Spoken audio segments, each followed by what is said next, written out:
we'll talk about overcrowding. In the previous class, we talked about ecological succession. So, this could lead to overcrowding. So, we want to discuss what overcrowding is.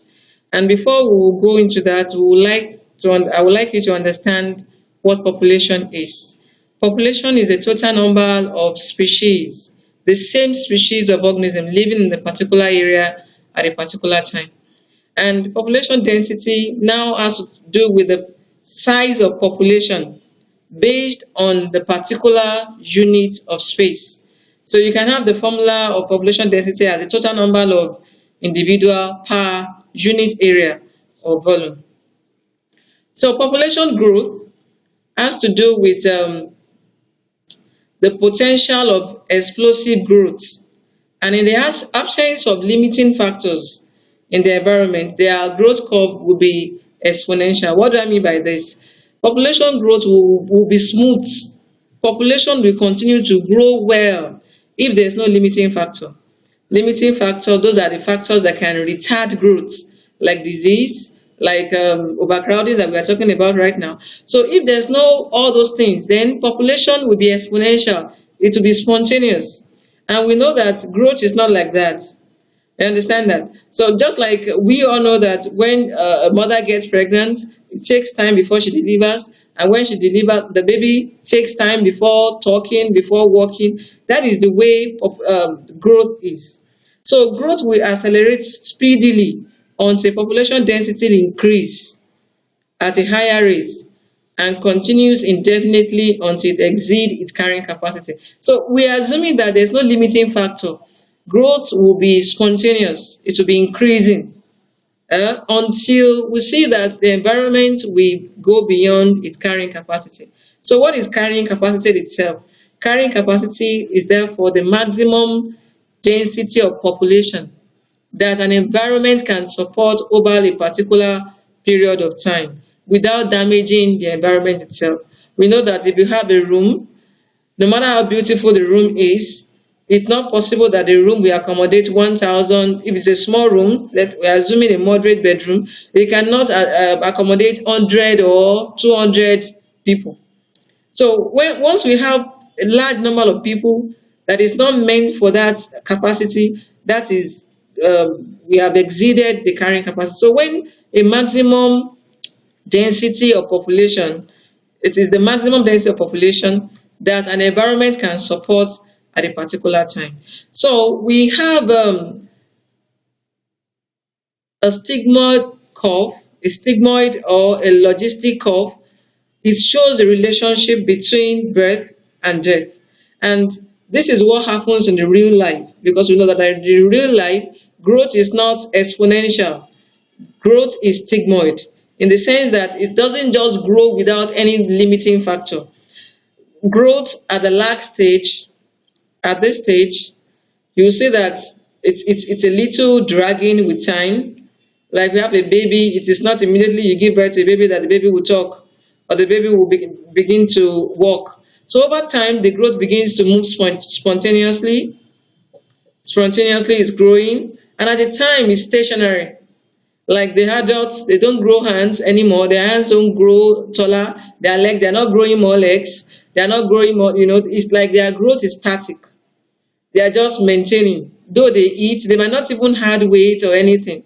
But with time, you will see that retardation will set in. Aging, they are aging. You see that they are weak, bones are weak, and that is moving towards there. So growth, the pattern of growth is a stigmoid curve and not an exponential, because we always have limiting factors. So what are these factors that can affect population size? Those are the factors that we can also regard to as limiting factor. So population density in an area will increase or decrease based on this factor that has been listed here. We have predation and parasitism, and predation has to do with a large animal feeding on a small animal, like we have a lion feeding on the goats or feeding on the small animals. So we always have that in an ecosystem. Parasitism, you have a parasite living in or in another organism that is called the host. inflicting injury, living at the expense of the host. So those things will retard the growth of um, of the ecosystem. Then we also have the intra-specific competition. This is competition between the same species. They are eating the same thing, they have the same species, they have the same need, and this need is limited. So there is competition. So you see the weaker ones growing weaker and the stronger ones prevailing, the survival of the fittest. So the inter-specific competition is also another limiting factor that can affect population size. So, but this inter-specific is between different species that have the same, that depend on the same resources. So they depend on the same resources, but they are different species. You see them competing. Emigration is another factor that will affect population. It could These factors could decrease or increase it depending. So emigration has to do with moving movement of living organism out of a particular place. So if they are moving out, it's going to decrease the population of where they are moving from, and it's going to increase the population. It's just the other side on the immigration. And mortality, it has to do with death rates. So the more the death, the more the decrease in the population. So we also have factors we can. So we know that overcrowding now has to do with how those factors that we have mentioned affect population. So when we have too much population, we say that we have overcrowding. So overcrowding is when the density increase beyond the carrying capacity. You know, the carrying capacity is what the environment can bear, the population that the environment can withstand. So when we have the population increasing beyond the carrying capacity, we know that there will be overcrowding, especially when the available resources, we're talking about nutrients, water, space, and light, when they are not enough to support the individual in the population. So we have overcrowding. So what could be the effect of this overcrowding? Natality. Natality has to do with birth rates. Okay, those are the things, those are the natality can cause overcrowding. So when the birth rate is high, there will be rapid increase in the population, most especially when the environment is favorable. Animals like to breed during a favorable environment, so the population will continue to increase. And when there's a limited resources, that means the environment has gone beyond its carrying capacity, there will actually be overcrowding. Survival rates. If the potential life span of an individual in a population is long, if organisms refuse to die, and especially the first reproductive age is low, more generation will be living together at the same time, and that will result in overcrowding. So immigration, the migration of individual of the same species to an existing community may also cause overcrowding. Like everybody wants to travel abroad. By the time everybody in Nigeria moves to Canada, I'm sure Canada will be overcrowded. And these limited resources that we are all running for will be exhausted. So this shows a plant community that has been overcrowded. You will see that there is hardly no space. They compete for food, for light, for nutrients in the soil. There is no space.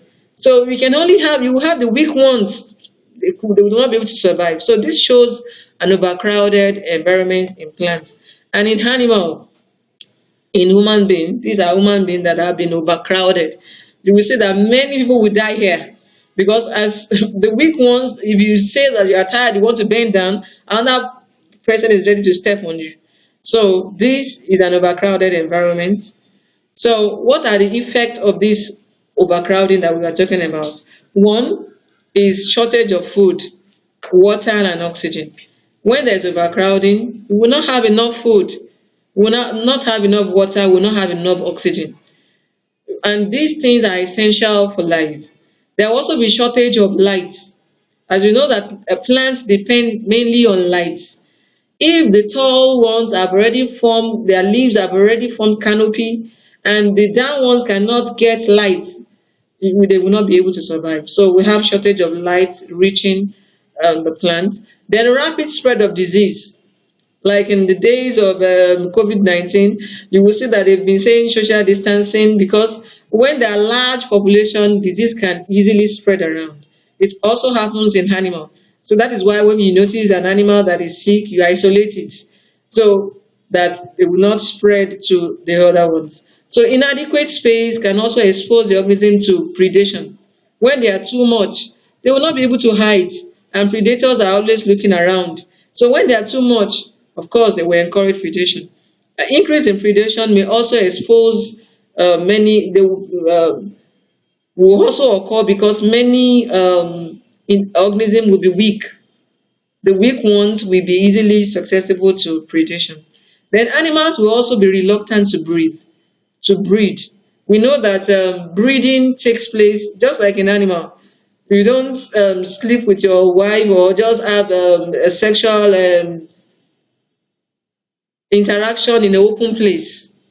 So it has to be in a secret place. So when we talk about other animals too, they want a private place where the place that is not overcrowded. So they are reluctant. They don't want to do it in a public place. You know that the frog who also wants to go down to the river. When there are other ones there, they might be reluctant. So those are the effects of overcrowding in the ecosystem. So scientists also study that overcrowding may induce hormonal and physiological changes whereby animals will be aggressive.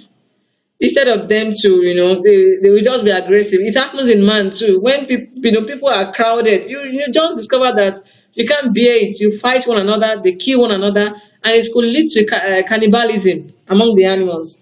So in this study that the scientists did, they discovered that because the rats were overcrowded, they began to fight themselves, they began to kill themselves, and they began to feed on themselves, which is cannibalism. So that is a major effect of overcrowding. So how do animals adapt to avoid this overcrowding? Overcrowding needs to be avoided. Migration is one. Animals move from one place to another place to avoid overcrowding. When they see that this place we are becoming too much here, they move to another place. Just like in human being too, when a man is ready, is working, he will leave the father's house to another place. You understand that? So in plants, we also have dispersal of seeds and fruits. Animals, plants disperse their seed and fruits so that they will be able to spread around and avoid overcrowding. Life cycle and lifespan is another way to avoid overcrowding. When they have a short life cycle and a short lifespan, they will not be overcrowded. Then territoriality is another way. So this diagram will explain migration in birds. You see birds flying from one place to another. Sometimes they move in mass. It could even be to avoid disease, as we know that disease can also be spread through overcrowding. So this is territoriality. Animals mark out a particular territory for themselves. The strong one, usually the male, defends the territory. So if any other one is coming into the territory, will fight. So that will avoid overcrowding. The ones that wins will be the one to take over the territory. So all these it's a means of avoiding, and this is a dispersal of seeds. You will see that this is a wind, a type of plants have different agents of dispersal. It could be water, it could be wind, it could be by animal, it could be by insect. This is by wind, and it will help their seeds to spread around so that they will not just cluster in a particular space. So far we have talked about overcrowding. We talked about the effects, the adaptation, how they are able to adapt to the environment. And I want you to answer these questions so that you understand whatever you have read better. Thank you for listening. Yeah.